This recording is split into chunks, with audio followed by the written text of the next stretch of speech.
Hello everyone, मेरा नाम है विकास और आप देख रहे हैं लेट्स टॉक अबाउट। व्यूवर्स, अब तक आपको पता चल ही गया होगा कि यूएस प्रेसिडेंट ट्रंप ने इंडिया पर कल यानी 6 अगस्त को 25% का एडिशनल पेनल्टी लगा दिया है। इससे पहले भी ट्रंप ने इंडिया पर 25% का टैरिफ इम्पोज किया था, लेकिन अब उन्होंने रशिया से ऑयल खरीदने के नाम पर इंडिया पर 25% की एडिशनल पेनल्टी लगाने के कारण टोटल टैरिफ 50% हो गया है। यह टैरिफ 27 अगस्त से लागू होगा। ये टैरिफ क्या है और क्यों प्रेसिडेंट ट्रंप इंडिया पर टैरिफ लगा रहे हैं, इसके बारे में हमने अपने पहले की वीडियो में बात की है। अगर आप देखना चाहें तो वीडियो का लिंक डिस्क्रिप्शन बॉक्स में दिया गया है। शॉर्ट में समझें तो टैरिफ एक तरीके का टैक्स है जो कोई देश अपने देश में इंपोर्ट होने वाले सामान पर लगाता है।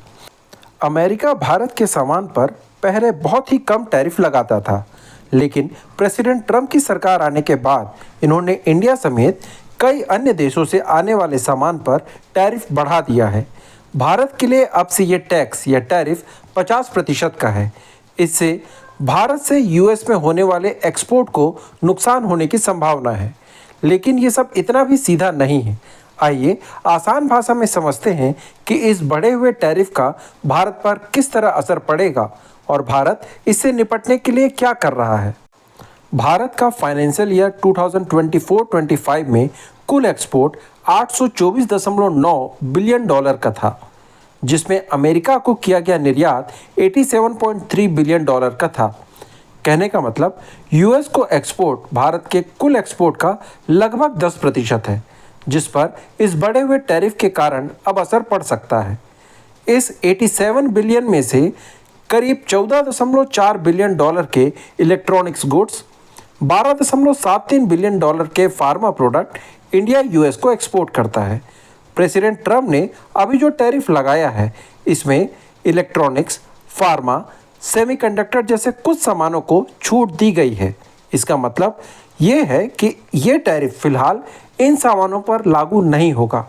इसके अलावा यूएसए हर साल भारत से करीब 4 बिलियन डॉलर कीमत का पेट्रोलियम प्रोडक्ट भी खरीदता है और यह भी इस टैरिफ से बाहर है।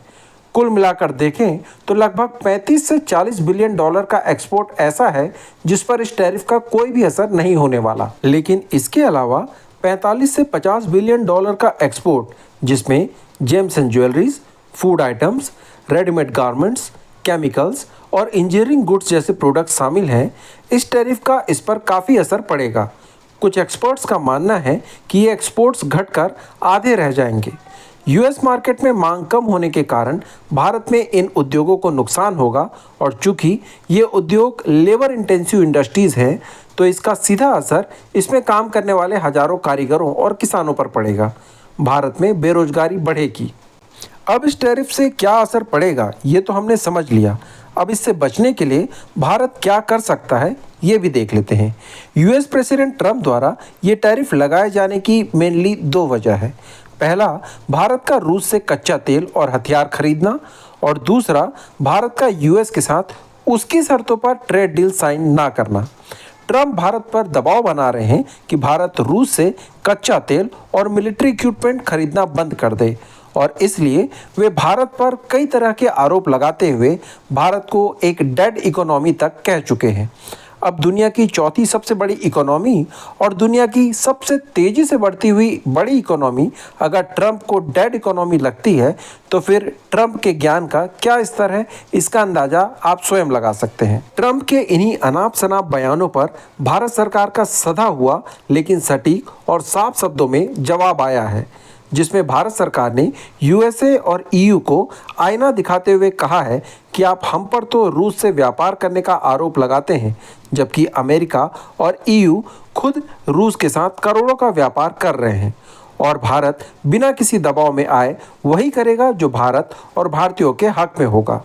भारत के इस जवाब के बाद ही ट्रंप ने भारत पर 25% का एडिशनल पेनल्टी लगा दिया है।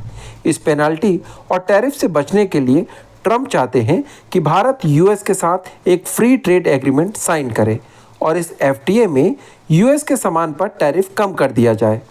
इस ट्रेड डील में दोनों देशों के बीच कई दौर की मीटिंग हुई है, लेकिन कुछ शर्तों को लेकर बात नहीं बन रही और डील साइन ना हो सकी। असल में यूएस भारत से अपने कृषि, डेयरी और चीनी जैसे कुछ क्षेत्रों को यूएस के लिए खोलने की मांग कर रहा है, लेकिन भारत अपने किसानों के हित में इन्हें संवेदनशील क्षेत्र कहता है और इसे यूएस के लिए नहीं खोलना चाहता। अब इस हालत में जब भारत यूएस की शर्तें मानने को तैयार नहीं है, तब भारत को अपना व्यापार घाटा कम करने के लिए दूसरे रास्ते अपनाने होंगे। पहले तो भारत को अपने एक्सपोर्ट के लिए यूएस के अलावा दूसरे मार्केट ढूंढने होंगे, जिससे कि अपना निर्यात घाटा उन देशों को सामान बेचकर कम किया जा सके। भारत ने ब्रिटेन, जापान, यूएई, ऑस्ट्रेलिया और आसियान देशों के साथ फ्री ट्रेड एग्रीमेंट किया है, इसलिए इन देशों में भारत को व्यापार करना आसान होगा। दूसरा तरीका यह है कि भारत किसी तीसरे देश के माध्यम से यूएस के साथ व्यापार करे। इसे एक एग्जाम्पल से समझें। भारत ने अभी अभी यूके के साथ फ्री ट्रेड एग्रीमेंट साइन किया है, जिसके अंदर भारत से यूके को एक्सपोर्ट होने वाले 95% सामान पर 0 टैरिफ लगता है। इसी तरह यूके और यूएस के बीच भी एक ट्रेड डील हुई है, जिसमें यूएस ने यूके पर भारत की तुलना में बहुत ही कम टैरिफ लगाया है। अब अगर भारत अपना सामान सीधे यूएस को भेजने के बजाय पहले इसे यूके को निर्यात करे और फिर यूके में इसकी रीपैकिंग करके इसे यूएस को निर्यात कर दिया जाए, तो भारतीय सामान बहुत ही कम टैरिफ के साथ यूएसए के बाज़ार में बेचा जा सकता है। इसके अलावा भारत एंटी यूएस कैंप या देशों जैसे रूस, चीन, ईरान के साथ संबंध बढ़ाकर यूएसए को एक कूटनीतिक दबाव भी डाल सकता है। इसी बीच भारत के एनएसए इस समय रूस की यात्रा पर है और महीने के अंत में विदेश मंत्री एस जयशंकर भी रूस जाने वाले हैं।